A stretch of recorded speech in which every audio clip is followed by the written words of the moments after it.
அனைவருக்கும் வணக்கம். தனுசு ராசிக்காரர்களுக்கு கஷ்டத்தின் பிடியில் சிக்கி தவிக்கும் தனுசு ராசிக்காரர்களுக்கு நவம்பர் 25ஆம் தேதி முதல் டிசம்பர் 2ஆம் தேதி வரை கிரகநிலைகளின் அமைப்பை ஆராய்ந்து பார்க்கும் போது காத்திருக்கும் நல்ல மகிழ்ச்சியான செய்தியாக எந்தெந்த விஷயங்கள் கிடைக்க போகிறது, கிரகநிலைகளின் அமைப்பு காரணமாக நல்ல செய்தி வரும் நேரமாக எந்தெந்த விஷயங்கள் அமைந்துள்ளன என்பதை ஆராய்ந்து பார்க்கும் போது தனுசு ராசிக்காரர்களுக்கு இந்த வேளையில் சனி, சுக்கிரன், சந்திரன் போன்ற கிரகநிலைகள் சாதகமாக வலம் வரக்கூடிய தருணமாக இருப்பதால் எதிர்பார்ப்பதை காட்டிலும் காத்திருக்கும் மகிழ்ச்சியாக பல நல்ல செய்திகள் நிறைவாக கிடைப்பதற்கான முதன்மையான யோகம் நிச்சயமாக தனுசு ராசிக்காரர்களுக்கு கிடைக்கிறது.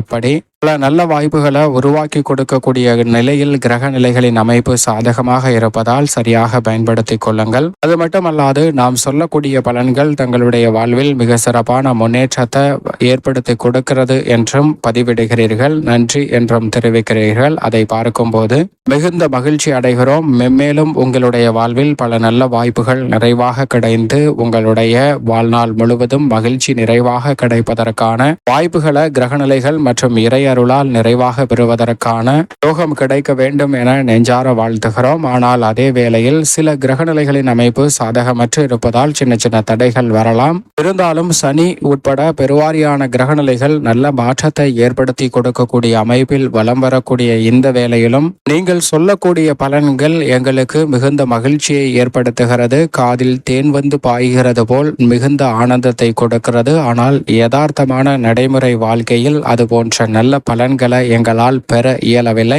ஏன் இருக்கிறோம் என்ற மனநிலைதான் ஏற்படுகிறது என்பதையும் பதிவிடுகிறீர்கள். அதை பார்க்கும்போது சற்று அதீத சோகத்தையும் ஏற்படுத்தக்கூடிய ஒன்றாகவும் சில பாதிப்புகளையும் மனதில் ஏற்படுத்துகிறது. இந்த சிரமங்கள் விலக வேண்டும் என்றால் அதற்கு நிச்சயமாக கிரகநிலைகளின் அமைப்பும் இறையருளும் முக்கியமான பங்கை வகுக்கிறதுங்க. அப்படி இருந்தும் ஏன் நமக்கு மட்டும் இவ்வளவு சோதனைகள் வருகிறது என்பதை ஆராய்ந்து பார்க்கும் போது அதற்கு மூல காரணமாக நாமும் நம்மளுடைய செயல்பாடுகளும் தான் அமைகிறது என்பதுதான் யதார்த்தமான உண்மை. ஏனென்றால் இறைவனிடம் சென்று ஒரு விஷயம் வேண்டும் என்பதை நாம் மிகுந்த ஆர்வத்துடன் வேண்டிக் கொள்கிறோம். ஆனால் அந்த விஷயத்தை செயல்படுத்த முயற்சி செய்யும் போது பல தடைகளை உருவாக்கி கொள்கிறோம்ங்க. எனவேதான் அந்த நிகழ்வுகள் எதிர்மறையான எண்ணங்களுடன் செயல்படும் போது பாதியில் நின்று தங்களுக்கு உரிய நல்ல பலன்கள் கிடைக்காமல் போய்விடுவதற்கான சாத்தியக்கூறுகளும் உருவாகிறது.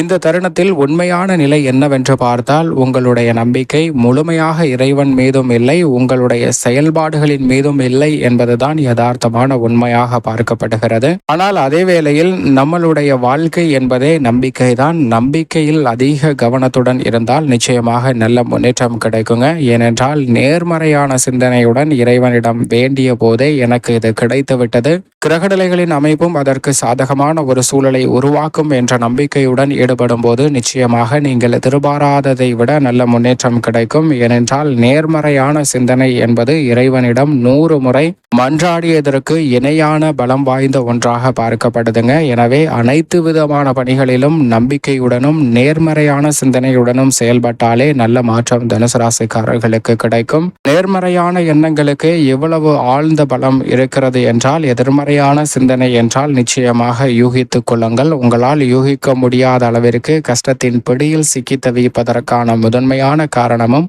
அந்த எதிர்மறையான எண்ணங்கள் தான் என்பதை தெல்ல தெளிவாக கிரகநிலைகள் உறுதிப்படுத்துகின்றன. எனவே எதிர்மறையான எண்ணங்களை சிந்தனையில் இருந்து விலக்கி நேர்மறையான எண்ணங்களுடனும் அதீத நம்பிக்கையுடனும் நல்ல மாற்றம் வரும் என செயல்பட்டாலே போதும். நிச்சயமாக தனுசு ராசிக்காரர்களுடைய வாழ்வில் நிறைவான நன்மையும் முன்னேற்றமும் அமைவதற்கான சாத்தியக்கூறுகள் நிச்சயமாக கிடைக்கும் என்பதில் சந்தேகமே இல்லை. இந்த வேளையில் கிரகநிலைகளின் அமைப்பை பார்க்கும் போது ராசியின் அதிபதியான குரு ருணரோக சத்ருஸ்தானம் ஆகிய 6ல் இருப்பது சாதகமற்ற அமைப்பு என்றாலும் கூட அங்கு அவர் வக்ரம் பெற்றிருக்கிறார், பஞ்சமஸ்தானத்தை நோக்கி நகர்ந்து கொண்டிருக்கிறார். எனவே எதிர்பாராத வகையில் பூர்வீக சொத்துக்கள் ரீதியான பல பிரச்சனைகள் சுமூகமாக தீர்வு காணப்படும். கடன் சார்ந்த தொல்லைகள் கட்டுக்குள் வருவதற்கான முதன்மையான வாய்ப்பும் சந்தர்ப்பமும் நிறைவாக கிடைக்கும். பல்வேறு வகையான காரிய தடைகள் சிக்கல்கள் தங்களுடைய வாழ்வில் இருந்து மறைந்து நீங்கள் எதிர்பார்க்கக்கூடிய நல்ல மாற்றம் நிறைவாக சந்திப்பதற்கான முதன்மையான யோகமும் கிடைக்குங்க. அது மட்டுமல்லாது இல்லத்தில் பல்வேறு வகையான சுப நிகழ்வுகள் எந்தவிதமான தடையும் தாமதமும் இன்றி உங்களுக்கு சிறப்பாக கைகூடுவதற்கான யோகம் நிறைவாக கிடைக்க போகிறது. மற்றவர்களின் ஆலோசனையை உதாசீனப்படுத்தாமல் சற்று ஆராய்ந்து பார்க்கும் போது அதிலிருந்து கூட நல்ல பலன்களும் குடும்ப ரீதியாக நிறைவான மாற்றத்தையும் நிச்சயமாக சந்திப்பதற்கான யோகம் கிடைக்கிறது என்பதை ராசியின் அதிபதியான குரு உறுதிப்படுத்துகிறார். அதைவிட மிக வலுவாக சனி 3ஆம் இடமாகிய தைரியஸ்தானத்தில் நிலை கொண்டிருப்பதால் எப்பேற்பட்ட சிரமமாக இருந்தாலும் அவற்றை தகர்த்தெறிந்து சிறப்பான முன்னேற்றத்தை உருவாக்கி கொள்ளக்கூடிய வகையில் நிறைவான வாய்ப்புகளையும் சந்தர்ப்பங்களையும் ஏற்படுத்தி கொடுக்கிறாருங்க. உத்தியோக ரீதியாக இருந்த சங்கடங்கள் மறைந்து எதிர்பார்க்கக்கூடிய புதிய வாய்ப்புகள் முன்னேற்றத்தை உருவாக்கக்கூடிய வகையில் நல்ல சந்தர்ப்பங்களும் நிறைவாக அமைவதற்கான யோகம் நிச்சயமாக இந்த வேளையில் கிடைக்கிறது என்பதை திட்டவட்டமாக உறுதிப்படுத்துகிறாருங்க. அதோடு மட்டுமல்லாது பொருளாதார ரீதியாக தொழில்துறையில் இருந்து வந்த பணச்சிக்கல்கள் கட்டுக்குள் வருவதற்கான சாத்தியக்கூறுகள் உண்டு. நிறைவான வளர்ச்சியும் முன்னேற்றமும் பெறக்கூடிய வகையிலும் உங்களுடைய தேவைகள் பூர்த்தியாகக்கூடிய வகையிலும் மிக சிறப்பான நல்ல வாய்ப்புகள் நிச்சயமாக தனுசு ராசிக்காரர்களுக்கு நிறைவாக கிடைக்கிறது. சரியாக பயன்படுத்திக் கொண்டால் பல அதிரடியான மாற்றம் நிச்சயமாக உண்டு. ஏனென்றால் சனியின் நட்பு கிரகமாக இருக்கக்கூடிய ராகு சுகஸ்தானத்திலும் கேது கர்மஸ்தானமாகிய தொழில் ஸ்தானத்திலும் நிலை கொண்டிருப்பதால் நிச்சயமாக எதிர்மறையான எண்ணங்கள் தங்களுடைய வாழ்க்கையை விட்டு விலகி நல்ல மாற்றத்திற்கும் வளர்ச்சிக்கும் உறுதுணையாக கூடிய வகையில் பல வாய்ப்புகளை அமைப்பதற்கான சாத்தியக்கூறுகள் உண்டு. செவ்வாய் அஷ்டமத்தில் நீச்சம் பெற்றிருக்கிறாருங்க. செவ்வாய் அஷ்டமத்தில் இருப்பது சாதகமற்ற அமைப்பு தான். அங்கு நீச்சம் பெற்றிருக்கிறார். இந்த வாரத்திற்கு பிறகு வக்ரகதியிலும் திரும்புகிறாருங்க. எனவே செவ்வாயின் அமைப்பு காரணமாக பல அதிரடியான மாற்றங்கள் உண்டு. சூரியன் வித்யாகாரகரான புதன் விரயத்தில் இணைந்து சஞ்சரிக்கின்றனர். அதோடு மட்டுமல்லாது சந்திரன் இந்த வேளையில் 10, 11, 12 என 3 இடங்களிலும் சஞ்சரிக்க போகிறார். விரயஸ்தானத்திற்குள் சூரியன் மற்றும் புதனுடன் இணைந்து சஞ்சரிக்கும் போது குருவின் சுப பார்வையும் விரயஸ்தானத்தில் அபரிவிதமாக பதிவதால் இந்த தருணத்தில் எதிர்பார்ப்பதை காட்டிலும் பல்வேறு வகையான சுப நிகழ்வுகள் நிச்சயமாக தடையில்லாமல் கைகூடும். அலைச்சல் சிரமம் குறையும். கல்வியில் நல்ல முன்னேற்றம் கிடைக்கும். அது மட்டுமல்லாது நவம்பர் 30ஆம் தேதி அன்று அமாவாசை தினத்தன்று முன்னோர் வழிபாட்டை சரியான முறையில் மேற்கொள்வதால் ஏன் எதற்கு என்று தெரியாத பல சிக்கல்களும் தங்களுடைய வாழ்க்கையை விட்டு நிச்சயமாக விலகும். இதைவிட மிக வலுவாக ஜென்மத்தில் நிலை கொண்டிருக்கிறாருங்க சுக்கிரன் ஜென்மத்தில் நிலை கொண்டிருப்பதால் கலைத்துறை அரசியல் துறையில் மிக சிறப்பான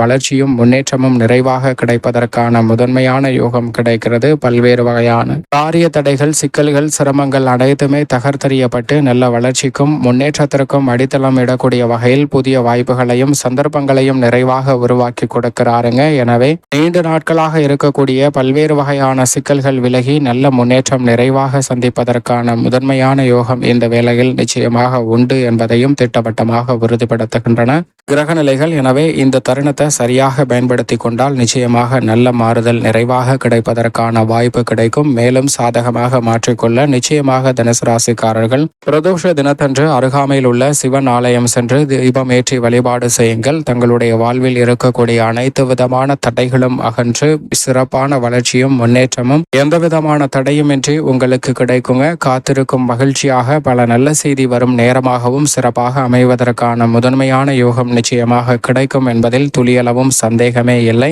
தனுசு ராசிக்காரர்களுக்கு என்பதில்